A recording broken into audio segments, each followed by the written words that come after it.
This is episode 243 of Mitolife Radio. I'm your host, Matt Blackburn.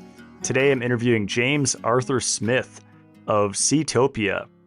So he created this really innovative business that's centered around regenerative aquaculture and really high quality farm raised seafood, which to a lot of people in the natural health community, that is an oxymoron. The phrase high quality and farm raised don't usually show up in the same sentence. In this interview, James breaks down a lot of myths about wild caught seafood and how to actually do it right and potentially even better than wild caught seafood in a controlled setting. So in this interview, James describes the standard basic aquaculture farm and how it's conventionally done. We talk about the ideal feed to give the fish. We talk about omega-3s, oysters, fish livers, other species of fish that are great to eat besides salmon. He talks about how much mercury has increased in our oceans. I ask him his thoughts on mercury-tested seafood. We talk about fish storage and how to properly thaw out your frozen fish. He shares his favorite method of how to humanely harvest fish. And then I ask him listener questions, including how will we eventually clean up the oceans and lakes from all the pollution? Does properly farmed salmon still get sea lice? The omega-3 and omega-6 ratio in the Seatopia fish that he offers. How to identify high quality farm seafood in the supermarket. Is caviar actually worth it? This was a really fun episode. And when I first learned about Seatopia from Dr. Anthony Gustin, I was really skeptical, but I'm always open to trying things. So I ordered some and I was really blown away. We get really good seafood up here in the Pacific Northwest, and the seafood products that he provides through Seatopia just have a different flavor profile and mouthfeel to them. I wasn't expecting that for ship to your door fish, which seemed higher quality than what we can get locally, which I was not expecting. But having tried it and then interviewing James, I now understand why the quality is so much higher. So enjoy the show. Here is James Arthur Smith.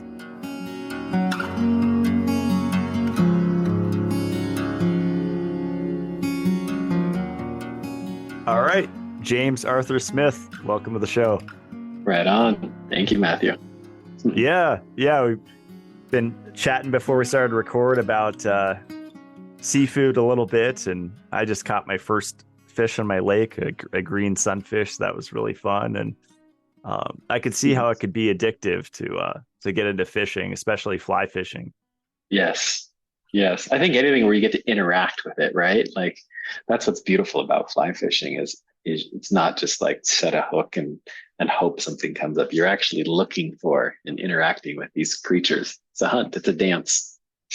Yeah. And I find if you reel too fast, or too slow, you have to like time it perfectly, and it's a really engaging activity that connects you with your environment.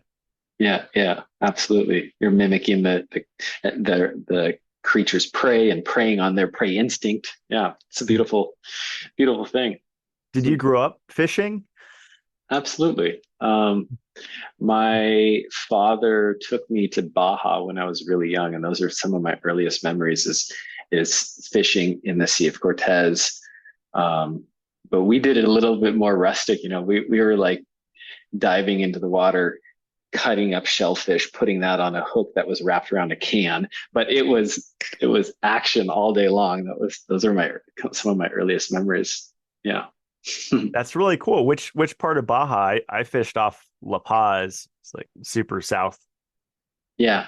We did the whole Baja was like some of our like some of my earliest memories was just these Wow. road trips cruising. Wow. But yeah, we went all the way down to La Paz. At one point, just my sister and I like had to take a bus back from La Paz for some reason.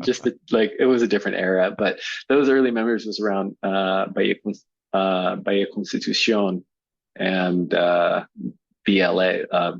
Bay of LA, Bahia Los Angeles. So yeah, there's some beautiful places. But I've spent a lot of time in La Paz. That was how I got into aquaculture. Actually, was in La Paz, a yellowtail farm off the coast of La Paz. If you remember a place called Pichilingue, which is near Bahia Balandra, there's some offshore aquaculture projects that are happening out there that are beautiful, some of the best in the world. Wow. That's cool. I was pretty young. I just remember being eaten up by sand fleas and lots of Mm, jellyfish in the water. yeah, yeah. No Siams. Right. Those are the worst. That's pretty cool. Wow. So that got you into it. And um, what did that progress into after visiting that yellowtail farm? Well, the Yellowtail Farm was an opportunity for me to really pursue a passion project, which was aquaculture and being a part of a food system that is or can be sustainable and scalable and looking at changing our relationship with the ocean. But it progressed into what we're doing today after I realized that the reason why there's not more aquaculture farms using those sort of practices and feeds is that the general supply chain and the industry doesn't have incentives for um, the innovations in aquaculture to mimic what we're seeing in the beef industry, right? So the beef industry has evolved into this nuanced space where you have obviously the factory farms that are supplying to nameless grocery stores and people who just want inexpensive product. But then you also have these beautiful regenerative farms that the practices are more expensive in as they scale, but developing that practice and the market to support that is what's helping evolve from just USDA organic or just USDA prime to where we have these beautiful regenerative farms, and we're knowing the names of these farms and supporting individual farmers in their farming practices and asking for this sort of animal rotation and grazing and pasture raised. The same sort of market demands and questions need to be applied to aquaculture. And that was missing when I was working at this farm because 99% of farms were just selling to importers or exporters and distributors who sold to other distributors and resellers and commoditized the whole thing.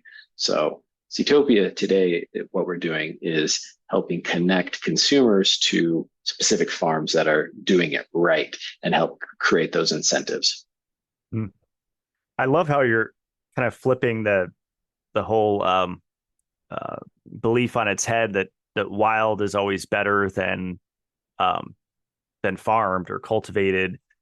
Because I used to be kind of in the raw vegan, camp, and it gets really extreme where they kind of try to move away from hybridized food, which all our produce and fruit, it's all hybridized. Right.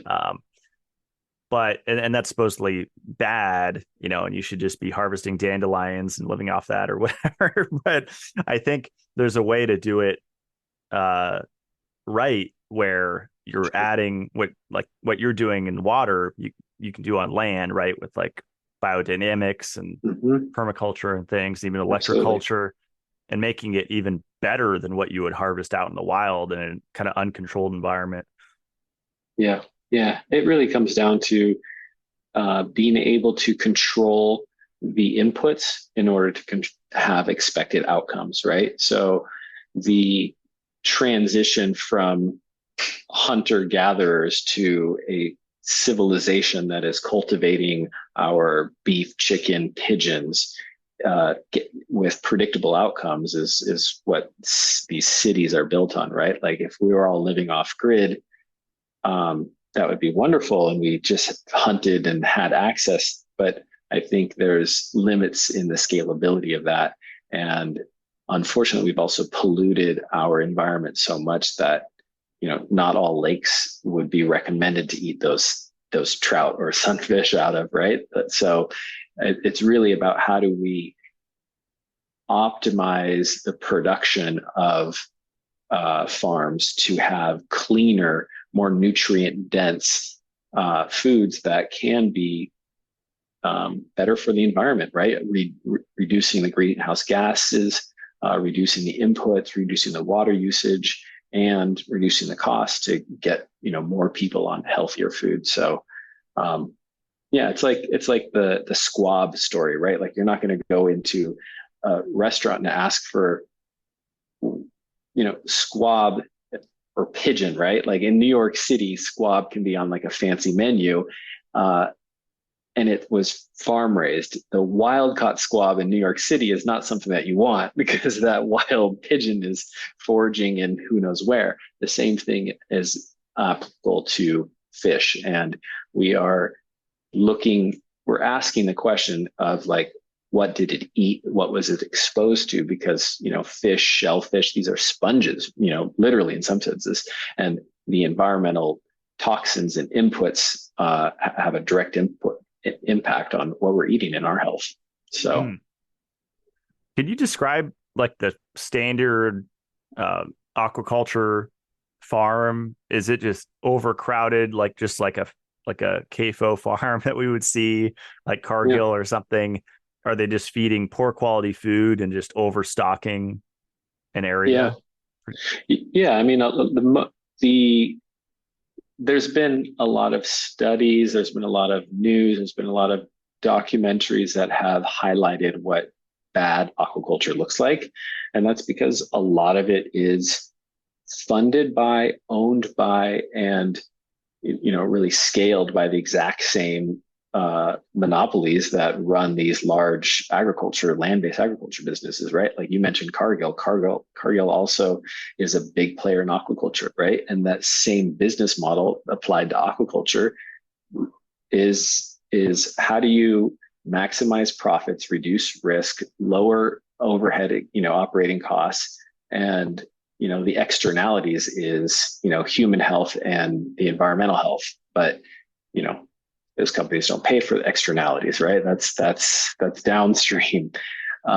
So that is, the evolution of aquaculture kind of follows like the trajectory up from like in the 60s, people started trying to figure out how to raise salmon, which was one of the first species that was really commercialized in modern times, and that's because they're very hardy fish. They produce millions of offspring.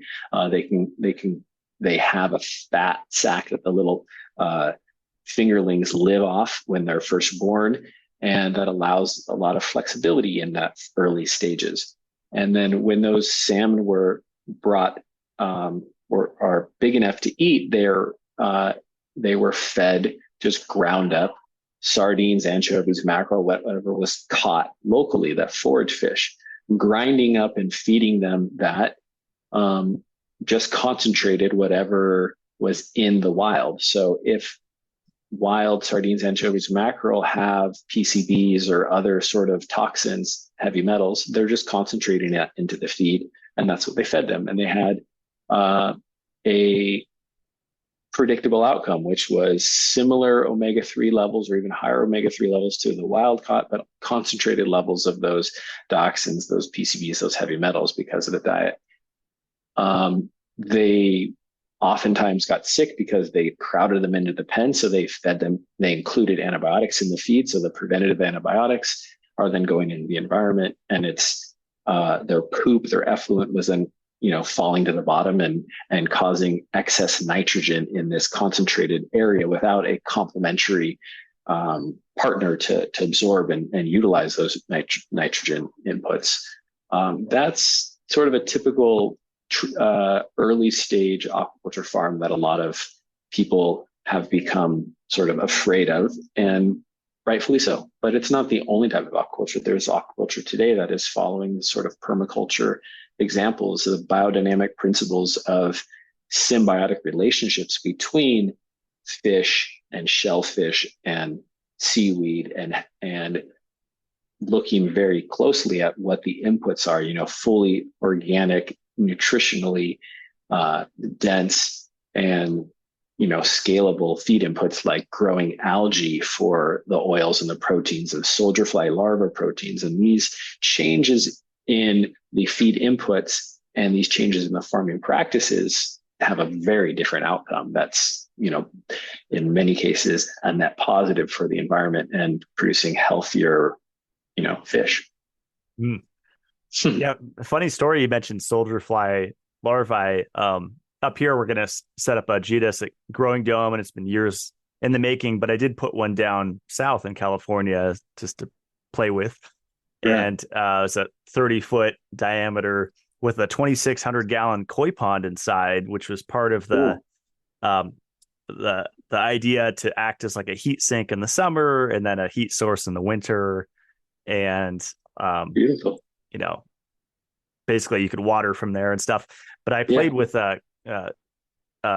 keeping koi fish, and we had 10 koi fish in there, and I started to really get into it. I bought a book on it, and I was researching all the koi feed. And it's funny, it's like getting into, just a freshwater aquarium in your living room. You look at the feed that they sell, and it's just fish meal, soy protein, like all the usual stuff, fish oil or whatever.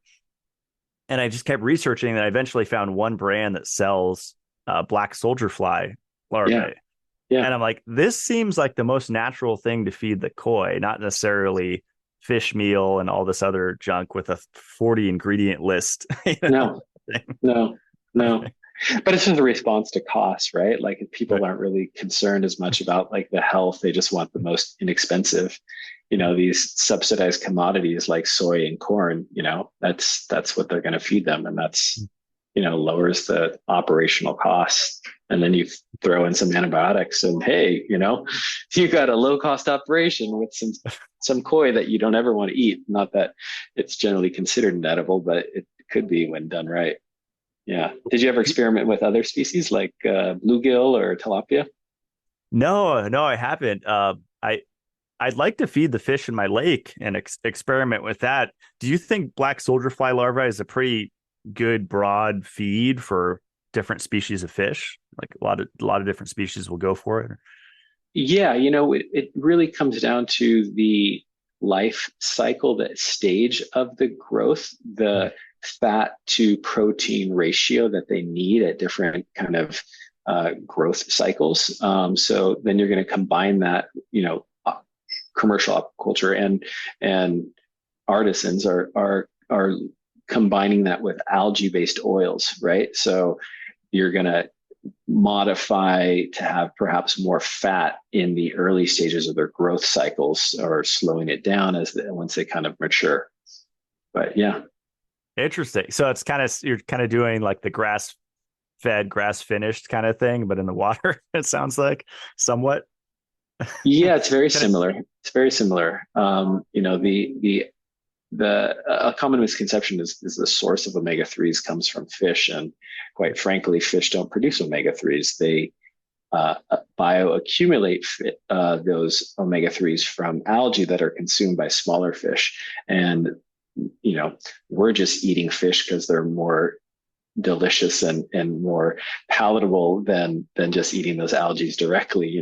There's aside from our raw vegan past selves, the enjoyment of eating a luscious piece of sushi grade salmon is much more attractive than just eating chlorella. Right.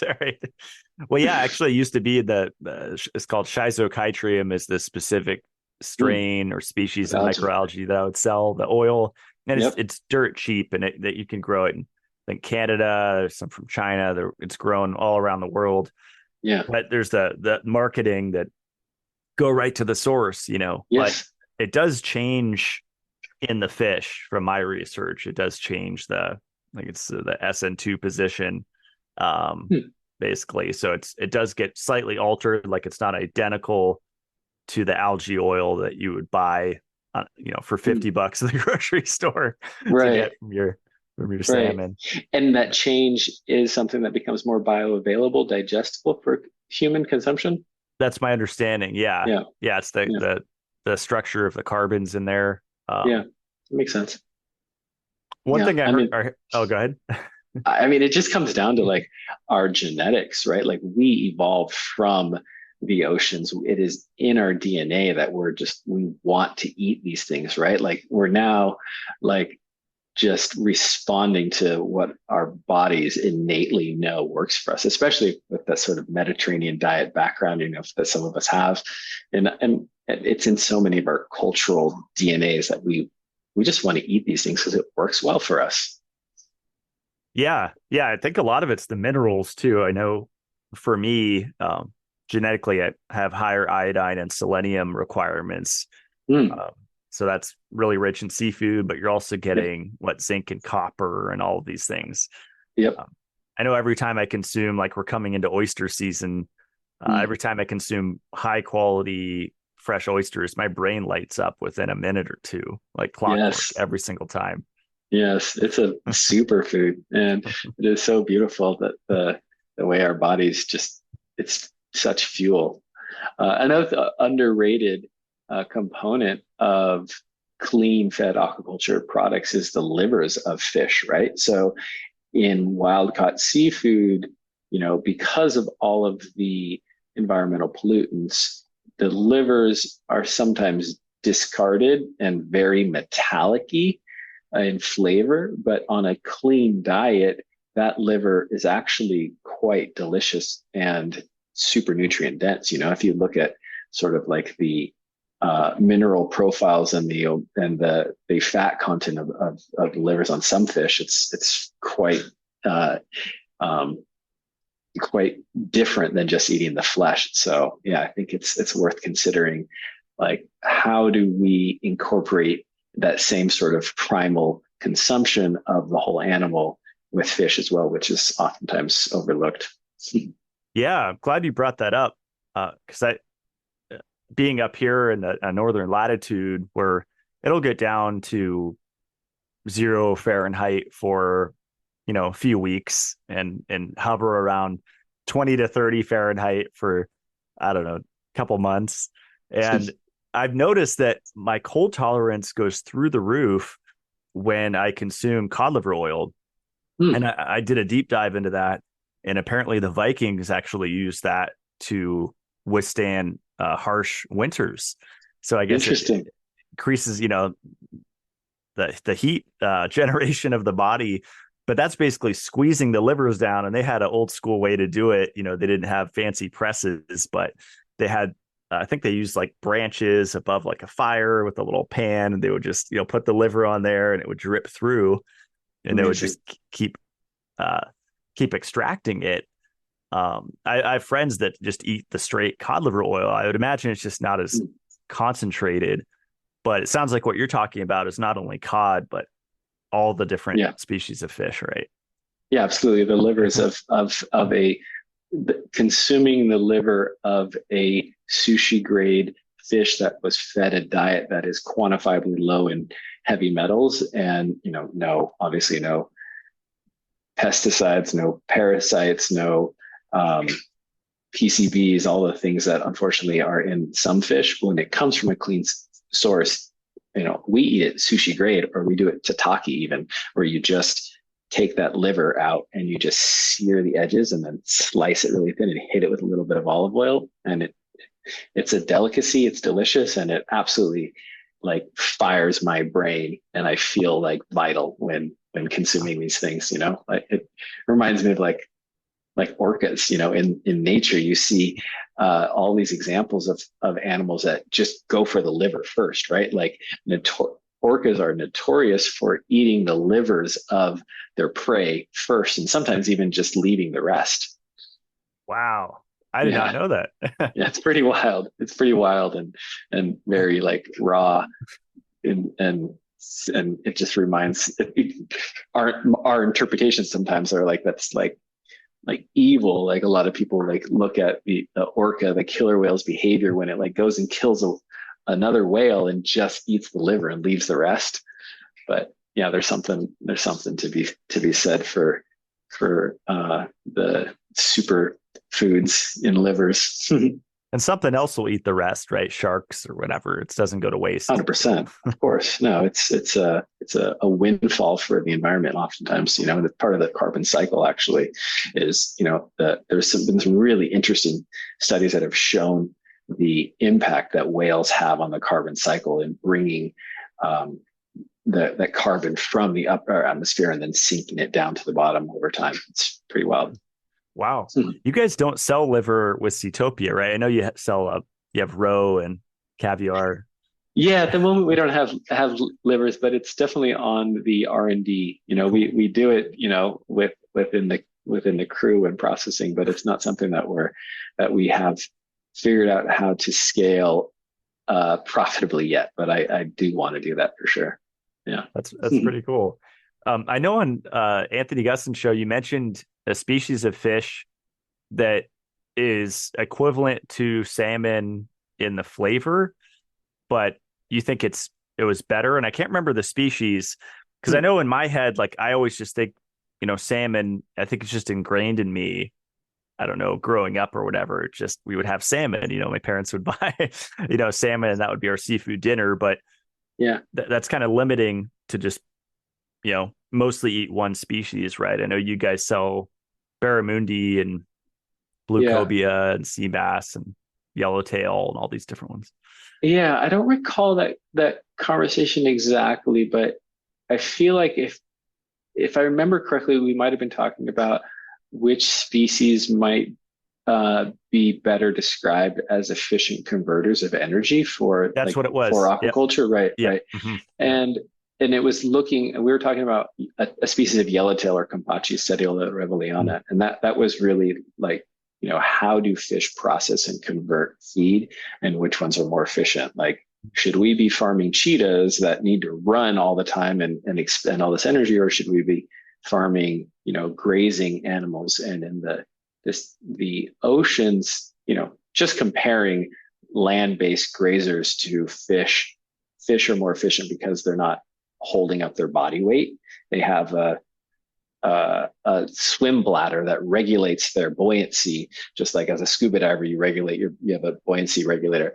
The fact that they don't have to carry their weight means that they're not expending energy. But then what is their natural life cycle and their metabolism like is very different. If they're like a tuna, especially like a bluefin tuna, is very inefficient because they're warm-blooded creatures, and two, they're just always swimming. It's just part of their biology and their evolution. They're swimming and expending energy all the time. So if you do try to farm them, raise them, when you put them into pens, they're still just non-stop expending energy, circling. And so it's not an efficient use of energy. Whereas Campacci or Setiole reveliana actually convert feed like at a 1-to-1 basis and are very efficient. So compared to like tuna, which is like 20-to-1, 20 pounds of input to get 1 pound of growth. So, but there are so many cool species. I would say like one of the things the species that I'm most stoked on right now in our Seatopia offering, which is a seasonal variety from different farms that we work with, is the steelhead trout that we work with, which comes from a farm in upstate New York. It's a land-based farm raising these beautiful steelhead, which is, basically a type of trout that can go from saltwater to freshwater. And these trout are being raised on a super clean feed that results in, a fish that's quantifiably like no parasites, no heavy metals, no microplastics, and also like no antibiotics, no GMOs, super like higher in omega-3s than a comparable wild caught version. So it's a superfood. It's better than what you could get in a wild caught, cleaner and, more nutritious. Awesome. Yeah, I actually I've had that steelhead from your company. I prefer it to salmon, actually. I prefer the taste. It's really, really good. That's my favorite so far.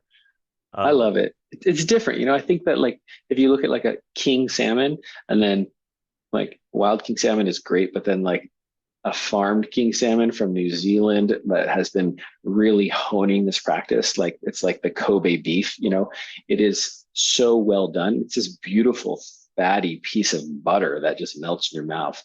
Amazing experience. But for the sort of everyday consumption, I like the bite and the mouthfeel of the steelhead more. Just to me has like a little more like rah, a little more delicious. Like kind of like I want to bite into it. I do love the melt in your mouth fatty, but I want to bite something too sometimes. Yeah, yeah. And you mentioned parasites. We kind of referenced raw vegan a few times, and that was my obsession for a while. Was Mm, get rid of all the worms, and it's a yeah, real issue though. There's a balance between for that sure. and believing they're not an issue. There's somewhere in between where I stand now, which is they can be an issue. Right. And I interviewed a friend, Tim, from the UK, Tim the biohacker, and I think he said he ate sushi like almost every night or every day for like months and months, and he actually gave himself mercury poisoning. Yeah. And so he had to do this detox protocol, and he Yeah. quantifiably got rid of the mercury with testing and Yeah. stuff. So, Yeah. Yeah. so whether it's heavy metals or parasites, these are real problems. And Absolutely. um, would you say, people that aren't looking at the quality and that are just eating at sushi restaurants or buying conventional wild caught seafood at stores, should they be doing a regular kind of once twice a year cleansing protocol for heavy metals and parasites? 100%. Yeah. I mean, mercury in the oceans, upper oceans in particular, has increased over 300%, right? We uh, have a very different environment today. The health sort of halo of wild caught seafood doesn't mean what it did when we were kids, right? Or a century ago. It's a very different environment today. And because of industrial pollution from coal fire plants and agricultural runoff, those mercury levels bioaccumulate into fish. And the larger the fish are, the higher those mercury levels. We were talking about whales a minute ago. When a whale does wash up on a shoreline, it's considered a biohazard to people in the environment because the levels of mercury are so high. And the main argument that environmentalists and sort of vegan activists have had in convincing the Faroe Island people, the Japanese cultures, and a handful of other regions around the world where they still hunt whales to stop. The most effective thing has been showing them the heavy metal content of the fish, of the whales that they're eating. The levels of heavy metals in large predatory fish are just so much higher than they were a century ago, and that is because of industrial pollution. And the FDA has some guidelines. Environmental Working Group has some guidelines on how much mercury we can be helped like safely exposed to, and it all basically boils down to if you're eating tuna on any sort of regular basis, you absolutely should be doing a detox. And if you're pregnant, you probably should avoid it altogether. Same thing with swordfish. There's been some pretty like public sharing that I think Tony Robbins talked about. Like he said he almost died from mercury poisoning. And same thing, he was eating sushi every day. I mean, sushi being eaten every day is so delicious, and your body just absorbs it, and it just feels like fuel in and converted the bioavailability of those nutrients, those omega-3s, those protein. It just, for some people, it works great, like myself. I love it. But if the source of that protein is not clean, you're absorbing all of that. So yeah, a lot of the stuff that people are getting, they should be thinking more. They should be getting a test, a hair analysis, a pee analysis, a blood analysis, and what is your protocol? What are you pairing? Selenium and omega-3 supplements will help your body detox. There's other herbs that help your body detox, whether that's like dandelion greens or cilantro or, the clays, sweating. There are things we can do to proactively support our liver to detox, but it needs to be done proactively. And, a better way is just to mitigate the exposures of heavy metals by eating fish that have low or no mercury to begin with. And that's kind of what our vision was with Seatopia was, is like, how do we, source and quantify the heavy metals of everything and make that available to people who actually, want to know what's in their fish. Hmm. That was an awesome answer. Yeah. And I would add like magnesium and zinc to that list because both of those, if you Mm, search for detoxing cadmium and lead, yeah, mercury, and arsenic, whatever, a lot of people don't think like just by upping your nutrients with specific minerals, those can actually displace metals. So, right. yeah, great list. I love what you said. Yeah, Any yeah. And other, like, I think chlorella is totally mhm, like super important to be included in that list. mhm. Any thoughts on like the mercury tested canned brands that are out there? Like I know, they're at Costco and where it says, yellowfin tuna or uh, I think a lot of it's tuna and it says mercury every can is tested for mercury to be Right. under a certain, was it parts per billion, I think. Um, Yeah. any Yeah. thoughts on Well, that? I think it just depends on what is that level, right? Is it less than 1 part per million, or is it less than 0.1 parts per million? Or we do test on the parts per billion, but you really got to convert it to something that you can make logical sense. What is your calculator, and how much do you weigh? Are you a pregnant individual? And what are your current mercury levels? Get tested, and have a protocol. And if you're going to be eating tuna, canned tuna, some people really like it. It's convenient.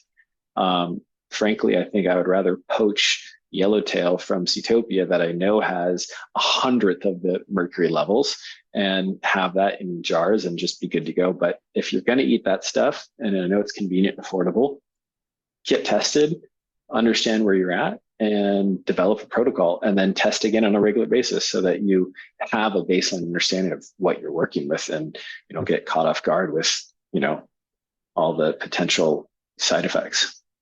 Yeah, awesome. You mentioned earlier before we recorded like the storage of seafood and Mm. we actually had something fun when we moved down. We brought our chest freezer and the movers forgot to plug it in on the moving truck Oh, to a little electric generator we had, and yeah, so we lost everything in there. sad. But and I like when you receive a Seatopia order, there's a little colored marker because you The guys really temperature make sure tracker. temperature Yeah, tracker. Yeah, I've never seen that. yeah, That's pretty cool.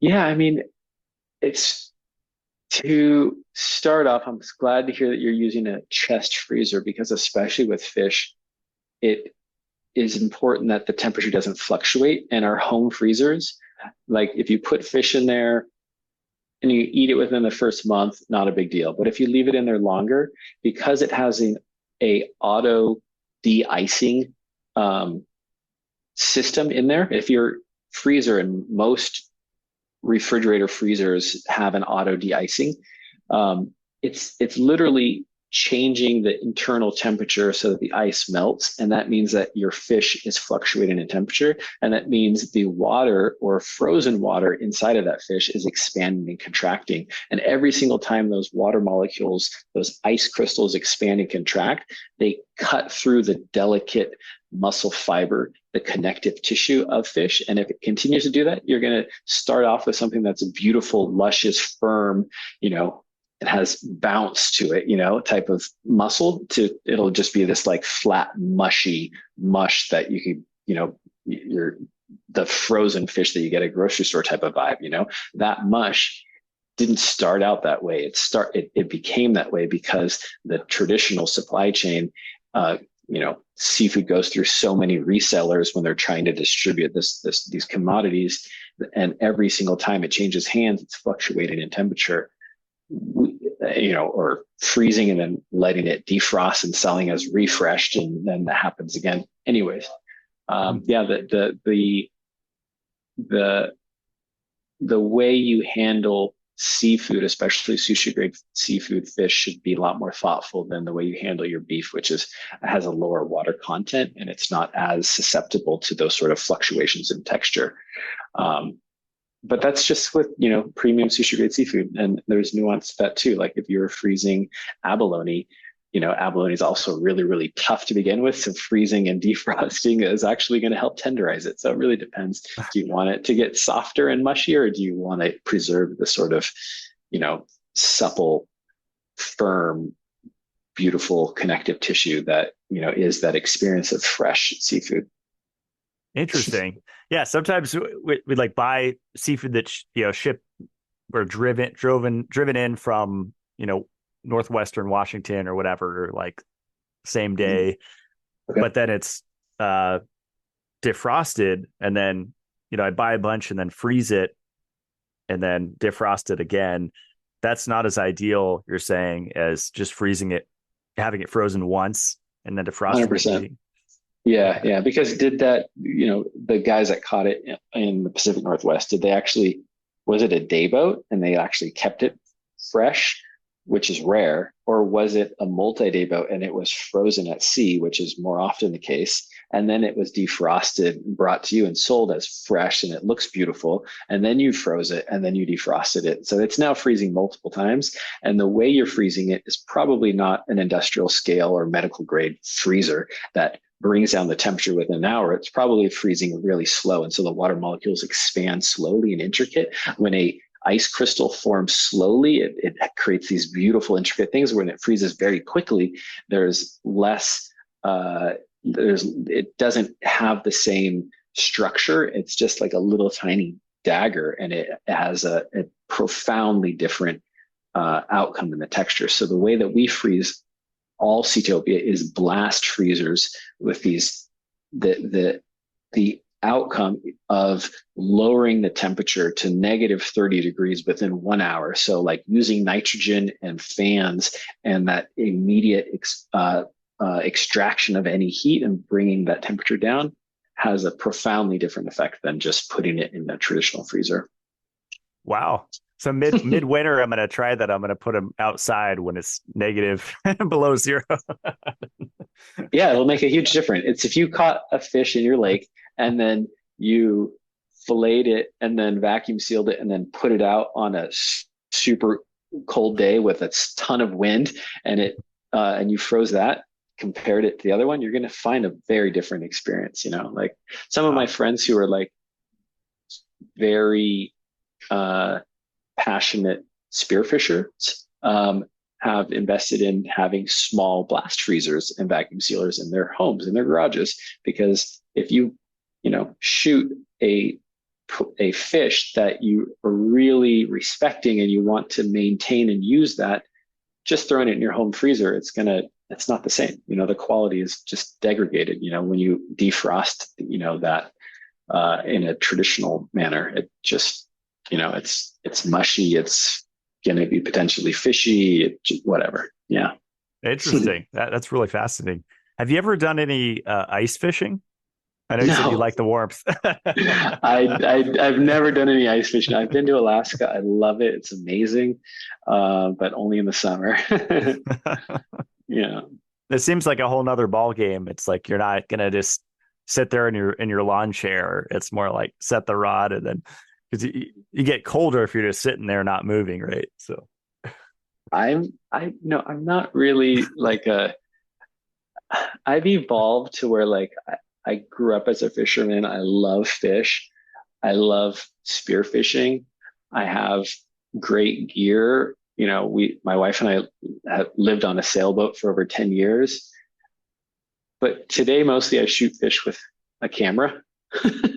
I enjoy getting into the water and hunting them and getting, up close and, holding my breath and hiding behind a rock and mimicking the sounds of crabs or breaking something open and trying to track them, and then just shooting a photo, because I like that hunting experience, but the interactive, but just sitting there on a lawn chair or on the back of a boat trolling is not so exciting to me. yeah, I'd like to get back into diving because I used to dive in the ocean, and now that I'm in a lake area with a bunch of lakes, some huge ones, I'd like to Yeah, go and explore that. Sounds really very fun. cool. Yeah, what's the water clarity like there? Does it ever get good That's a good visibility? question. That's a good question. I haven't looked. I would imagine it's. I mean, I was used to 15, 20 feet visibility when I was scuba diving off San Diego. So up here in a lake with not a lot of movement, I would imagine it's, I don't know, 40, 50, hopefully at least. I think it just depends on the environment, right? Like how much agitation of sediment comes through rivers and wind and whatnot. But yeah, it potentially could be great. Could be Yeah. amazing. Oh yeah, I just looked it up. Yeah, 40 feet plus or minus visibility. So that's not too bad. Amazing. That'd be beautiful. That'd be beautiful. Yeah, get yourself a good dry suit, some weights. Yeah, I have a semi-dry right now. That's what I used to dive with. And I would come out of the water and my chest would actually be bone dry. It's kind of crazy how well those work. Yeah, yeah. When I was in Alaska, even though it was summer, it was still cold, and we went to this lake, uh, Pedro Bay, there's like these like glacier fed rivers all around, and it's going into this lake, so it's just ice water, right? And we got out into the water and did some spent a lot of time in the water with a dry suit. I was so surprised at how well it worked, because we also jumped in the water without it, and it's invigorating to say the least. Yep. The cold thermogenesis.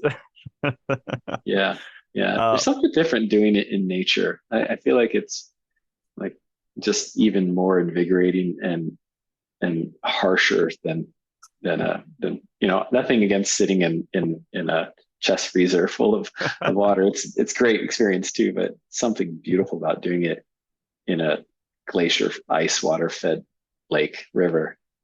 yeah, I'm gonna have to work up to it up here because I used to be I mean, before it was cool, like I don't know, 7, 8 years ago, I was doing the chest freezer thing, but Yeah, I'd like to work up to my lake. It just gets so cold certain times of year that right on. definitely have to have the sauna going at the same time, the wood burning sauna go Yeah, that's go a place. beautiful picture you're painting, man. I hope you get into that. I'm sure you will.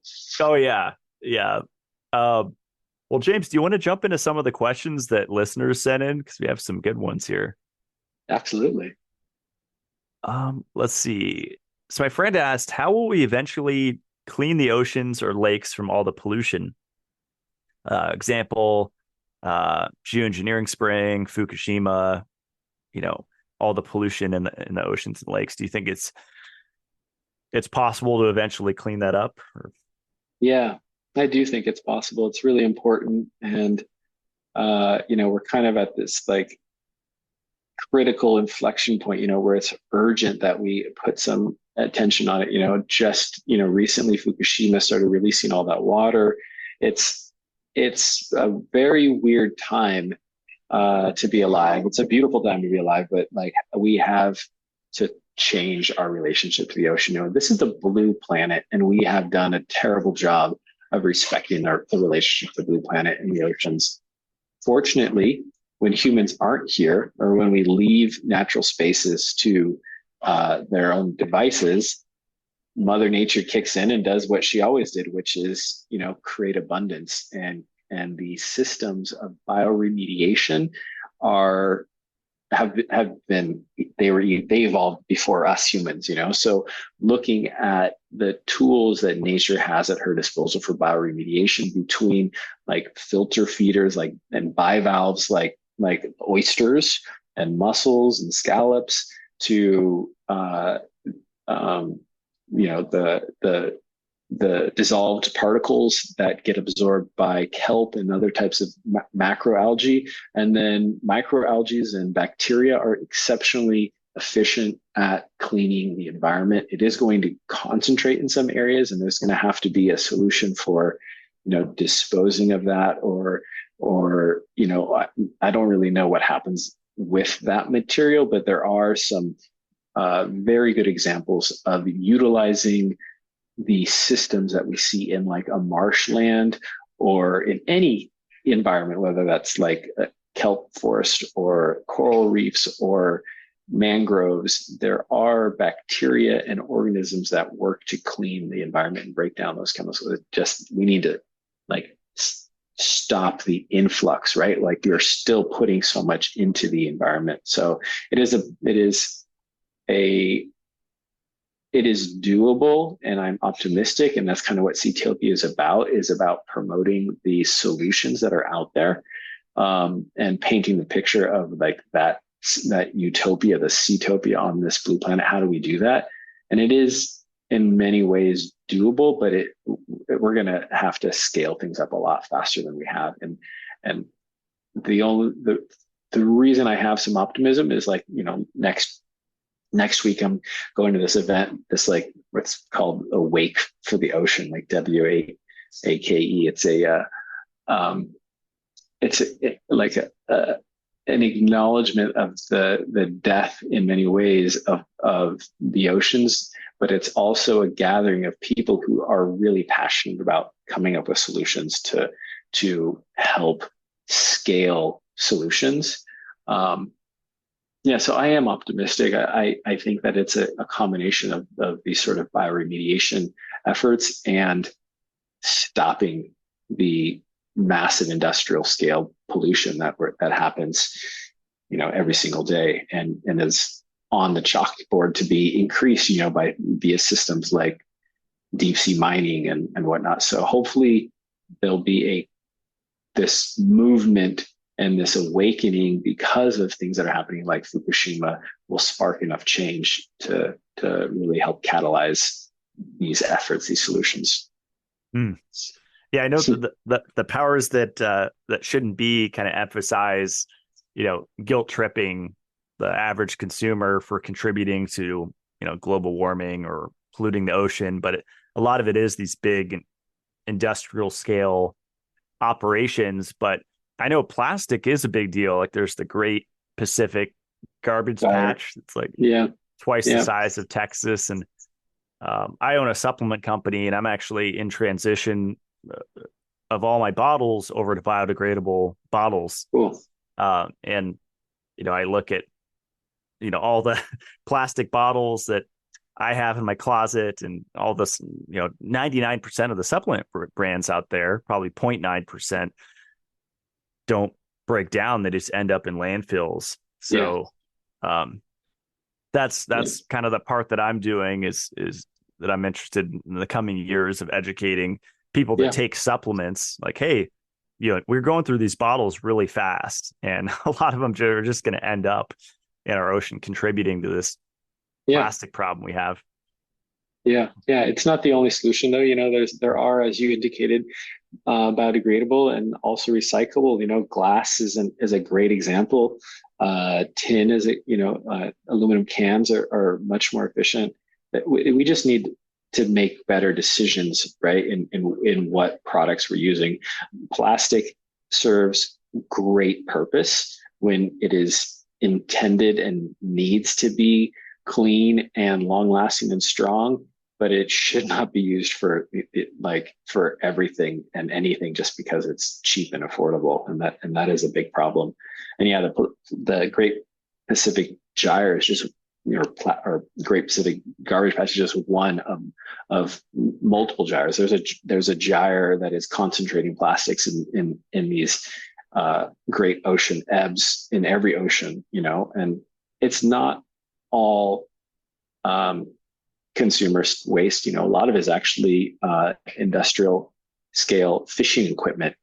Wild caught fisheries are the number one source of plastic in those gyres, actually. So discarded nets, lost nets, wild caught fisheries is the number one source of plastic in those gyres.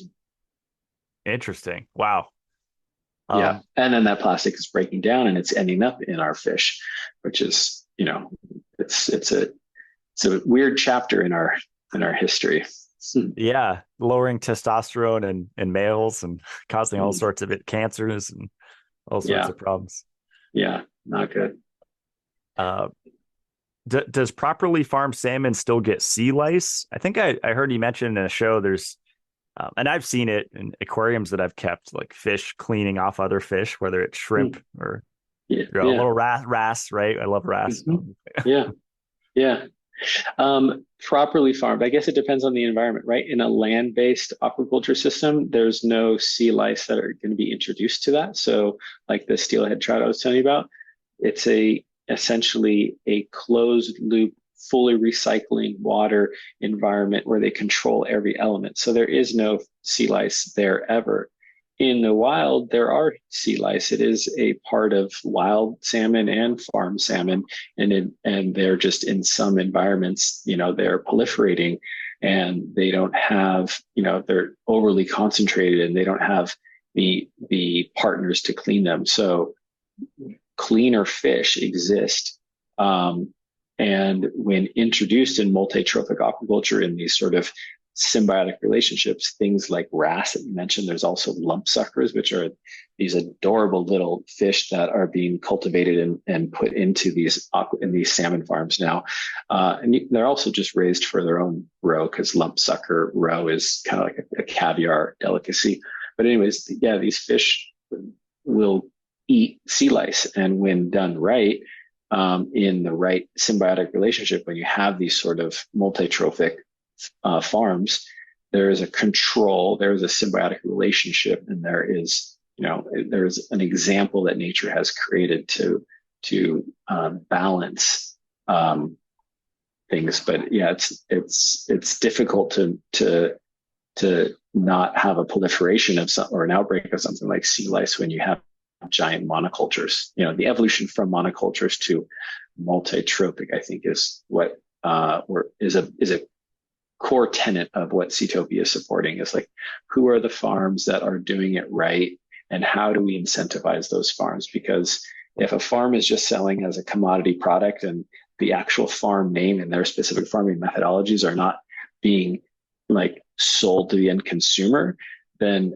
how do we incentivize that farm to, also raise lump suckers and kelp on that same site, or mussels? Mussels have a monetary value, but it's way lower than salmon, right? So if you're introducing complexity to that farm and utilizing a percentage of the farm site, the concession, for something other than salmon, how do you ensure that they're actually incentivized financially to do that? And commodity supply chains don't do that. So yes, there are ways to address sea lice. To be 100% free of sea lice is difficult in nature, because they exist in nature, but there are ways to control them. There are symbiotic partnerships, and there's also just rinsing. So one methodology that is approved by a lot of the sustainability certifiers is hydrogen peroxide or freshwater bath. So it requires a lot of handling, but like introducing the fish to fresh water for a temporary exposure or a quick bath removes the sea lice, and then or hydrogen peroxide is another solution that removes the sea lice but has negligible impact on the environment when done well. Oh, interesting. Yeah, when I was researching koi in the book for diseases, it was saying the salt dunk is a method. So it's like the opposite for exactly. freshwater fish. Sometimes you dump them in the salt. Yep. Exactly. Yeah. Interesting. I know that you mentioned this earlier, but omega-3 and 6 ratio in the Seatopia farm fish versus wild fish. Have you done actual testing to look at the difference? Absolutely. Yeah, it's a really important thing to look at, and it relates back to the feed, right? So I think I talked earlier with you a little bit about this sort of first Cargill model of farming, where they just ground up sardines and anchovies, and that was the feed. Well, the need for aquaculture is recognized by organizations like the UN and FAO, and they recognize as a need because there's a global demand for seafood and a growing demand from the population, and our oceans are not keeping up, right? The gross wild capture tonnage plateaued in like the year 2000. There's not like more fish to be found somewhere in the ocean, so there's not more fish. We can't continue to get more out of the ocean, but our population and our demands for seafood continue. So aquaculture needs to supplement that. And just feeding them sardines and anchovies doesn't mean that we're mitigating pressure on the fish because you're still extracting that. So the FAO and the UN said to the industry as a goal, how do you reduce your dependency on forage fish? And that was achieved. And the industry as a whole significantly reduced their use of forage fish by changing it for just commodity soy and corn, because that's the cheapest thing that you can put in there. If you're a big industrial scale producer of fish and you're trying to lower your operational costs and you're being told to use less forage fish, the feed manufacturers are like, oh, we can buy 1 billion tons a year of soy protein and corn-based oils and make feed out of that. It's going to produce a decent quality fish that looks good, and most people aren't going to ask any more questions, and it's less expensive. The unfortunate issue, just like most of our commodity foods nowadays, is that if you just feed them corn and soy, you're changing the health, the protein, the omega levels of these organisms. And omega 6s from the canola oils, for example, in those fish are going to be much higher than the omega 3s that they get. And that imbalance is only addressed when you change the feed. So utilizing the algae-based oils in the feed is a way to offset or replace the need for the canola oils. So the farms that we're most stoked on working with are the ones that are increasing or completely reducing the need of other oils. And the balance is generally somewhere, fish-free feed is a goal for a lot of farms. Inexpensive feed is a goal for other farms. And like the best omega-3, omega-6 ratio, highest omegas, most bioavailable protein is a goal of the farms that Seatopia really works with, right? So it's really just like, which farms do you want to work with? What are they using in the feed? And like, how do we ensure that the farms that want to produce the healthiest fish are able to financially sustain themselves doing that, right? Like that's, and if you go to a grocery store and say, hey, which fish has the highest omega-3 levels, which fish was fed canola oil, or which was algae-fed fish, guaranteed they don't know. And most of them don't even know the name of the farm, or, at best they might know the country of origin. To really know what's in the fish and what the omega-3 levels are, you have to know what's in the feed, and you have to know and hopefully the farm, because every farm is different and their farming practices are different. So hopefully that answers the question. That was great. Yeah. Someone asked how to identify higher quality farm seafood in the supermarket. And I think you'd said it looks good, right? So you really can't. And most likely the clerk behind the counter weighing it for you doesn't know either. So it's tricky. Yeah. There are exceptions. But you really want to know the name of the farm. And then you got to research that farm and find out what was in the feed. Some people do a better job than others, but until we see that level of traceability, transparency, I think, we're going to just have like status quo, and status quo only really supports a handful of people who own those monopolies. It's not for the people. It's not for you and me. Those like status quo is, sustainable status quo is not what we're trying to create in the future of the Seatopia that I want to live in. Right. Do the farms that you work with, do they make their own feed, or are there suppliers that actually provide already mixed, algae-based oils with the soldier larvae and all the good stuff? Yeah. Almost all of them work with feed providers. There's a handful of very large feed manufacturers that have long-term contracts with, corn and soy producers, and they get it at huge discounts, because they're buying, so many, megatons of it, buying, train loads of it.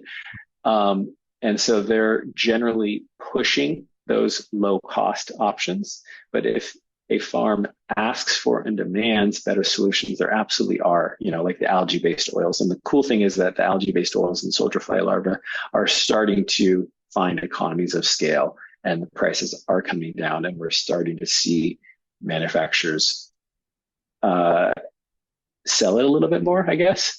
But it comes down to incentives, right? Like if they're making more money selling big volume stuff, they're going to keep pushing that stuff until somebody asks for something better.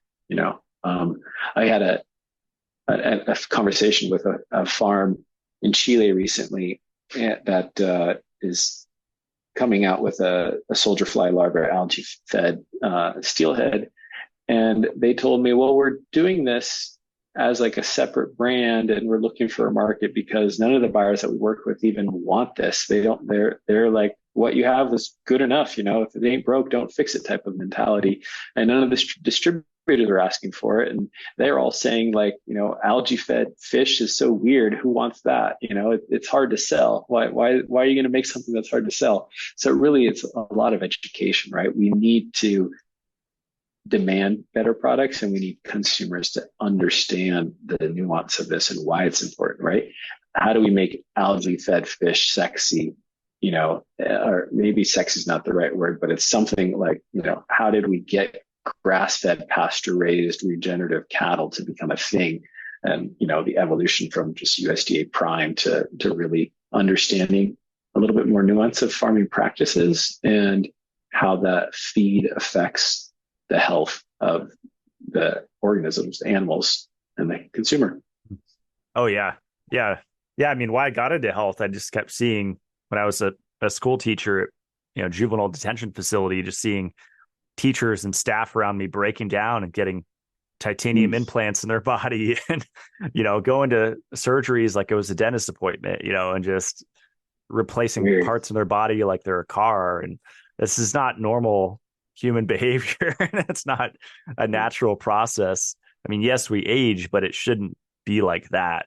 So yeah, I think that education that, I mean, it's obvious what we eat translates into, the integrity of our body, but not to everybody, everybody, people have been sold the idea that McDonald's is what Olympic athletes eat. It's very confusing for mainstream. So we need mainstream to evolve in order to help change the supply chain, right? Like we need to shift. It's great that we're in our niche little bubbles of like biohackers and nutritionists and health conscious humans, but like, how do we scale this to make bigger impact? And I haven't quite figured that out, but we're going to, because I do believe that this critical mass is happening, right? And it is a really important time. And if I'm just super optimistic that we're going to figure it out, we're going to change our relation to the ocean. And that's just kind of what I'm focused on and excited about. Yeah, I'm there with you. I agree. Just a few more questions here, James. How long is the process from ocean to plate? Or from ocean to Seatopia freezer or whatever? Yeah, it varies significantly, but it's worth noting that we are not endeavoring to optimize for time or endeavoring to optimize for quality and sustainability. And to me, greenhouse gases are a part of that, right? So when I started Seatopia, I started Seatopia with the intention to create a more, not just sustainable, but a regenerative relationship with the oceans. And frankly, selling whole fresh fish is what most people want, but I don't sell whole fresh fish because it's not as sustainable as shipping frozen, portioned seafood. And I am not explicitly focused on only working with farms in the United States or in California. I'm working with farms around the world, and shipping fresh fish on airplanes is counter to that ethos. So the carbon footprint of aquaculture compared to wild capture is much, much lower because you're in a set environment and you have these, you're not out foraging or hunting and looking for fish. It's like the range of like kgs per pound of production is like, I think it's like upwards of like 70 kg per pound, where it's like with wild capture, and we're down to like on average like 10 kg per pound with aquaculture. But then how do you get that to the consumer? If you're shipping whole fresh fish on airplanes, generally in styrofoam boxes, it's not sustainable. It's stupid, right? So we had to make a decision to educate people about frozen fish and show people that frozen fish can be done right, and show people that there's a big difference between traditional frozen fish that you found at the grocery store years ago and the methodologies that sushi chefs have been using for years, and utilizing these latest advances in freezing, because putting fish that it was processed in its local environment, portioned, vacuum sealed, put into a shipping container, and shipped slowly on ocean freight instead of shipped whole on an airplane is very, very different. Also, the distribution within the states, when you're within the local environment, if you're only moving fresh fish and it has a finite shelf life and it has to get there quick, you have to use different types of installation. You have to use different trucks. You have a different timeline, and the sustainability of that is much lower. Long story short, it varies between like weeks and months, depending on the origin. So we work with some farms in upstate New York that get product to us very quickly. We work with some farms in Mexico that get it to us very quickly. And from Baja, we work with some farms in New Zealand and Norway and Costa Rica and Peru that gets here a lot slower. It takes months, and depending on the backlogs in with shipping, it can take even longer. But the shelf life, when it's preserved, when it's frozen, when it's processed at peak freshness, and it's harvested in a humane way, generally with like an EKG process or a slush water submersion, so putting fish from a farm direct, like they're swimming and they're relaxed, they've just fed, you then put them into a slush ice where their core temperature goes down. Slush ice is generally salt water with extra salt and crushed ice, so it's very, very cold, colder than freezing, and their heart rate slows down. It's like, extended exposure in a cryotherapy. You're going to fall asleep and you're going to die. And you're not even going to realize it happened. These sort of harvest methods are intended to reduce the release of stress hormones that cause aging in you and me, and also decomposition in the animal. And then the fish are processed usually the very next day, because you want them to go through rigor, and then they're processed. And the same day that they're processed, filleted, portioned, they get put in, they're vacuum sealed and blast frozen. And then it goes into a container and fills up that container. And then it gets shipped on an ocean freight once that container is full. And then it goes into the Seatopia supply chain and shipped to the consumer. And by the way, we, have a carbon offset, carbon neutral system that quantifies the carbon footprint of our logistics, and it gets the consumer carbon neutral. And then on top of that, none of our packaging uses styrofoam. It's all eco-friendly. And on top of that, we're also planting kelp with every single order, which is not part of our carbon footprint calculator. It's totally additional, and it's really just about creating this net positive impact on the environment. But I'm kind of going off track. The answer was, it's not optimized for speed. It's optimized for sustainability and control.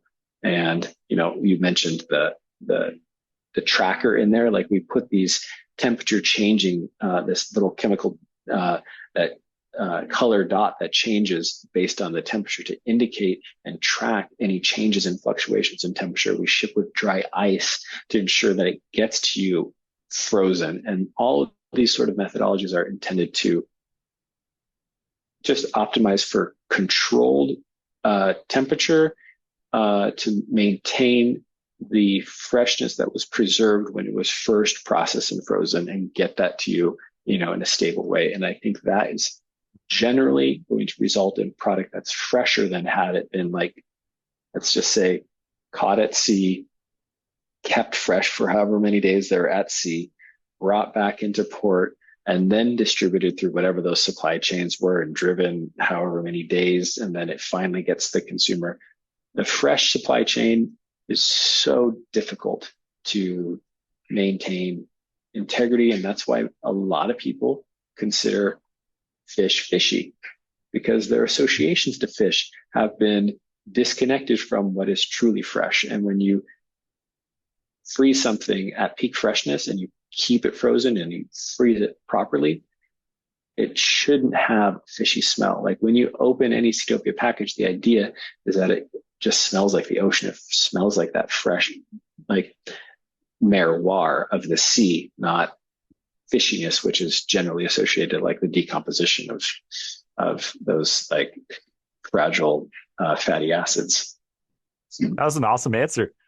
Yeah, I can't believe I didn't ask earlier how to kill the fish, or harvest is another word, humanely. And I'd never heard about that cold water slush.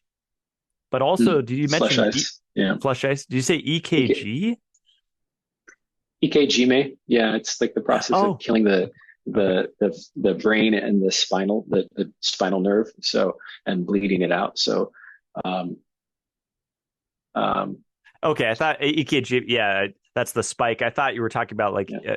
like an electrical device or something to shock the fish, like EKG. But EKG, maybe Oh yeah. okay. Some farms do use those sort of devices, but I think the EKG is the best for the idea is that you want to kill the nerve, kill the brain, and bleed the fish out as quickly as possible, because there is a lot of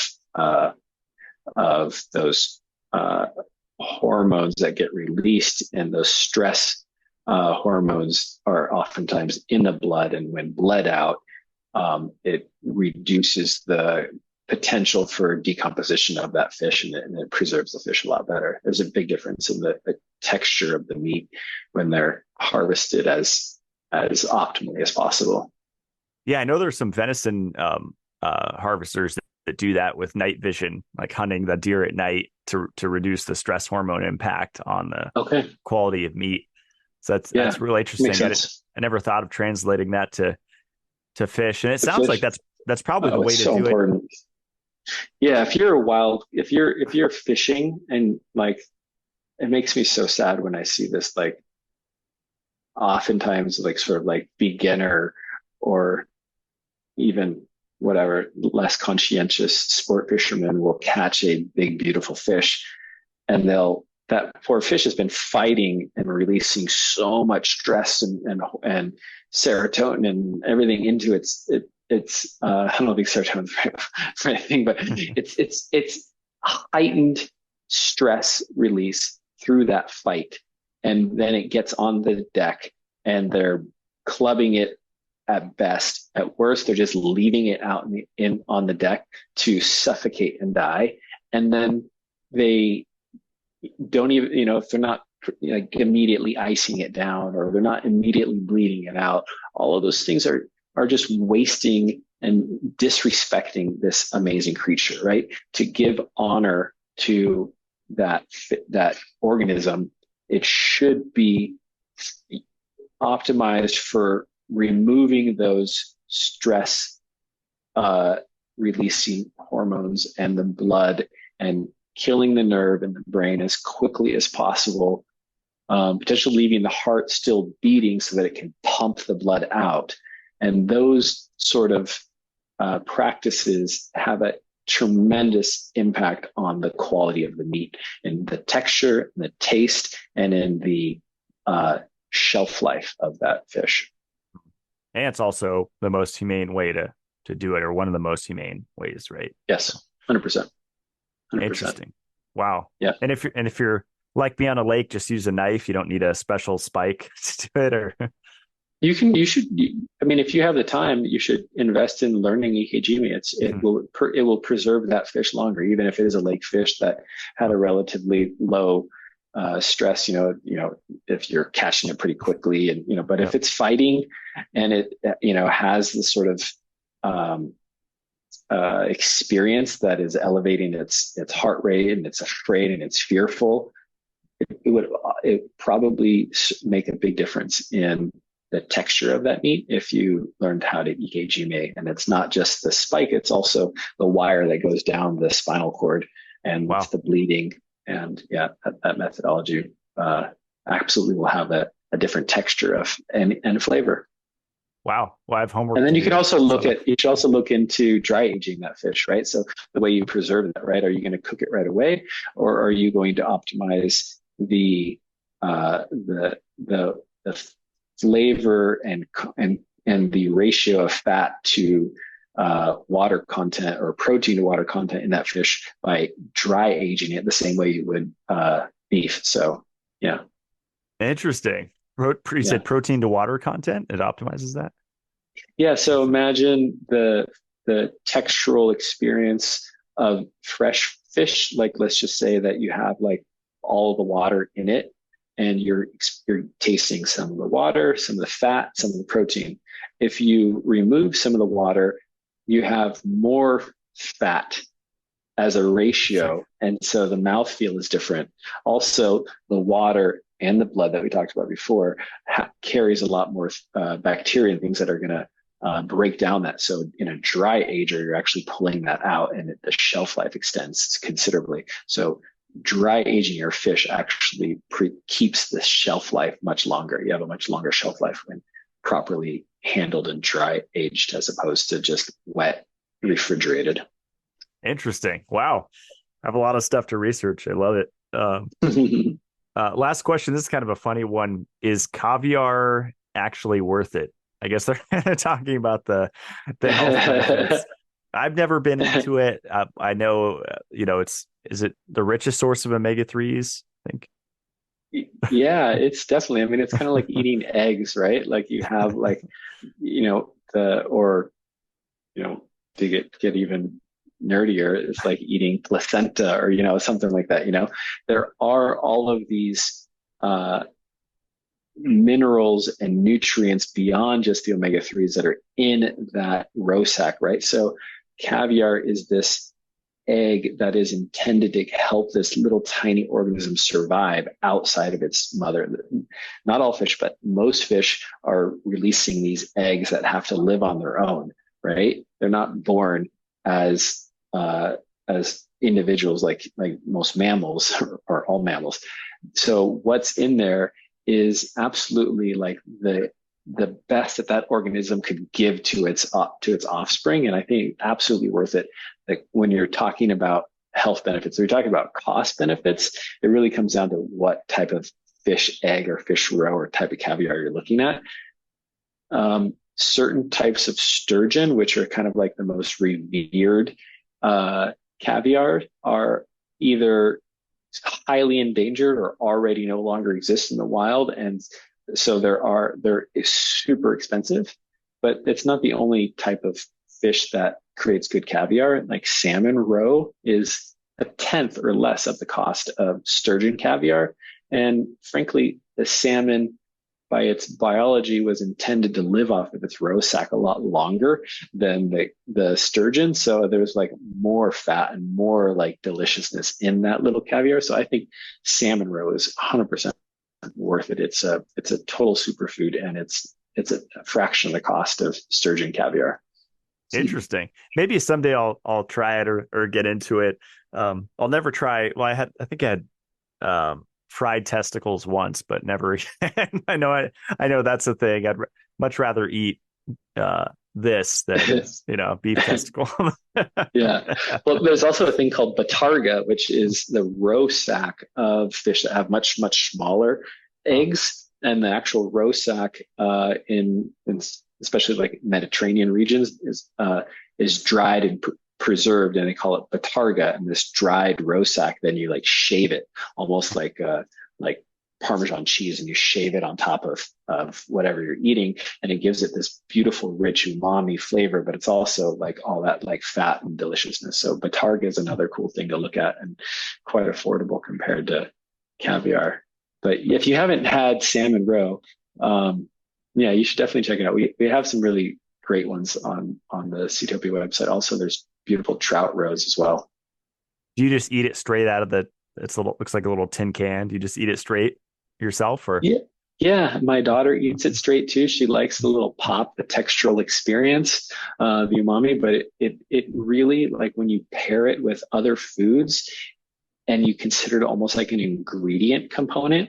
Like imagine like you're trying to optimize, like you're making a dish and you want like a little pop, little crunchy and a little pop and a little extra fat. And when you put it onto a dish, whether it's like a crudo dish or on top of sashimi or on top of a salad or just on top of your eggs, it just adds this other layer of texture, fat, color, and nutrients that I think is like a really nice way to do it. But yeah, you can definitely just scoop it out and put it right in your mouth, or they're called caviar bumps. Like when you do bumps of caviar, which is basically you just put it right on your hand and then you eat it like that. And that is kind of like a cultural throwback to when people used to sell fake caviar or like other types of roe and dye it with squid ink to make it look like sturgeon caviar. And then if you put it on your hand like this, you would leave it there for a second. If the dye started to drip off of it, you could tell it wasn't real sturgeon caviar. Wow. And so that's how you would test caviar to whether or not it was real, was do a caviar bump, and you put it there and you see if it drips. If it doesn't drip, if there's no stain of the dye, then you know it's authentic. That's But pretty it's cool. just it's a fun, enjoyable way to eat it directly, I think, as well. Wow. Well, James, this was awesome. Let's talk about like the Seatopia website and your offering specifically here at the end. I'm curious, how often do you, like you mentioned, seasonal offerings? How often do you switch up the menu every year? It really depends on nature, to be honest. But you know, and we're in a very dynamic world, you know, with like global climate changes and water temperature changes. Some of the farms that we're working with in the Southern Hemisphere are having to like either stop harvesting or move their farms. And it's a really dynamic thing that's continuing to evolve. But we do, I would say, if we average it out, you know, we're introducing a new farm partner or a couple different farm partners at least quarterly, and it just kind of rotates. You know, we also are getting feedback from our subscribers. It's a really cool process of like people telling us what they like and what they don't like, and then we order more of that. And so yeah, I would say it's kind of quarterly as on average is what's been happening. Cool. Yeah, I'll have to branch out and try some of your other stuff. So far, I've been, getting the salmon lovers box, which is delicious, and then the Baka Frost. I don't know if I'm saying that right. The Faroe Island salmon and the Ora King salmon, and then the steelhead trout, as I mentioned, is my favorite. Yeah, that one's great. It's amazing. Well, you should definitely add on the salmon caviar. And if you're open to trying a shellfish, I would recommend checking out the Peruvian scallops, which are such a beautiful project. I mean, scallops, when they're bottom trawled, are just terrible for the environment. Like they literally are just scraping the seafloor. It's equivalent of like taking a combine and running through the forest to catch butterflies. You know, it's a incredibly inefficient, or not inefficient, it's very effective. It's unconscientious way to destroy the environment to extract a small resource.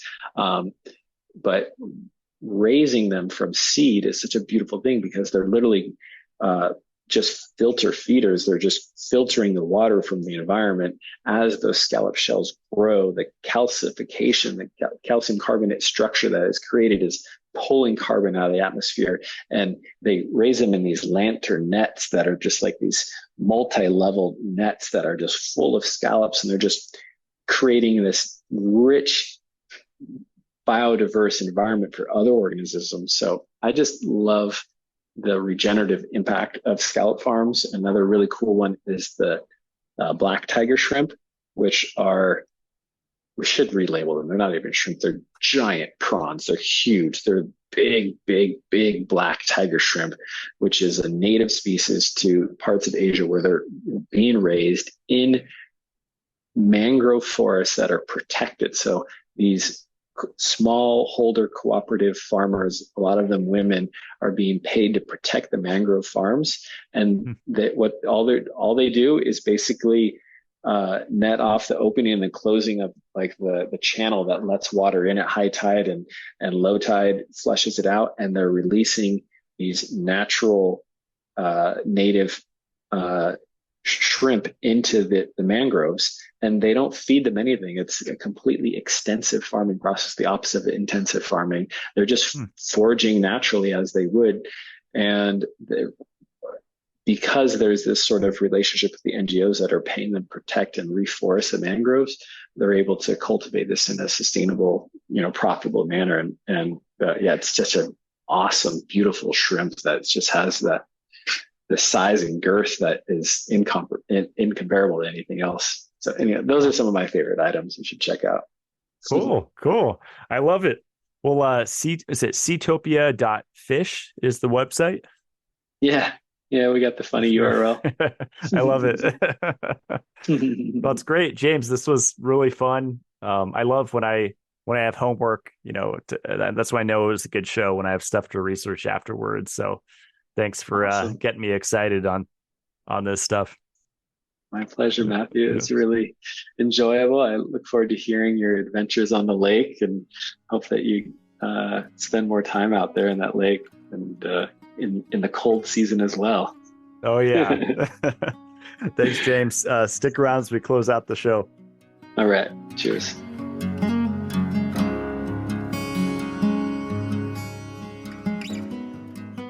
That is all for today's show. I learned so much from that one, and I'm inspired to practice the Ikejime method of harvesting fish on our lake. I'm also inspired to give caviar or roe a try to see how it affects my brain.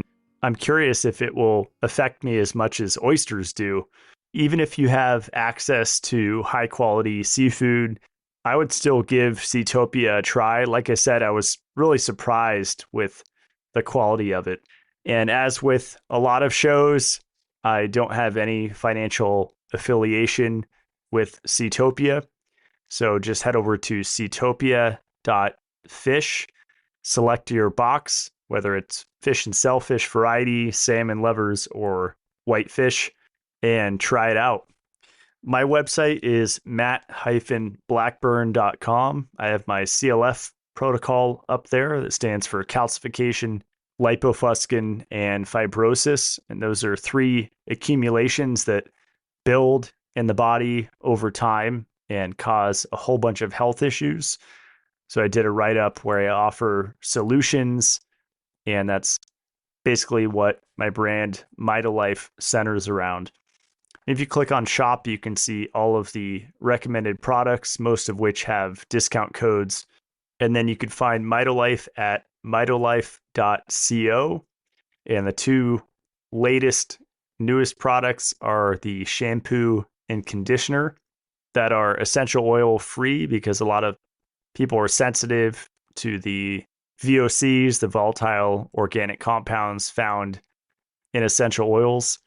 And they just work really well. I really enjoy those 2 products. And yes, they lather. That's a frequently asked question.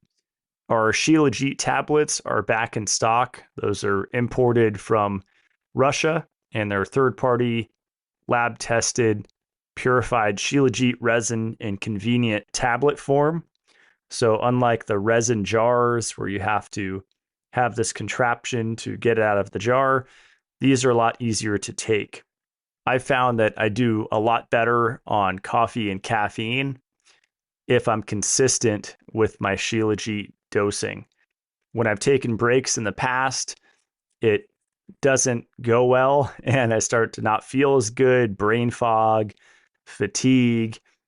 We burn through minerals, especially these rare and ultra rare trace minerals, when we're using our brain, when we're physically active, mentally active. enzymes require minerals to function, and you use up these minerals. So I take 1,000 milligrams or 1 gram a day of Shilajit after breakfast with my morning coffee. And I find that it synergizes really well with a lot of the Mitolife products, especially the jellyfish collagen and the encephalon. Really been enjoying that combo for the mental benefits. Then check out the Mitolife Academy on YouTube. That's the VIP program. You get 2 private videos a month of my latest research and experiments, and then a live Q&A the last day of every month. And that's just $15 a month. No contract. You can cancel anytime. And that's just a way to stay up to date with what I'm doing and researching. So that's a wrap for today. I will see you guys on next Friday's show. Stay supercharged.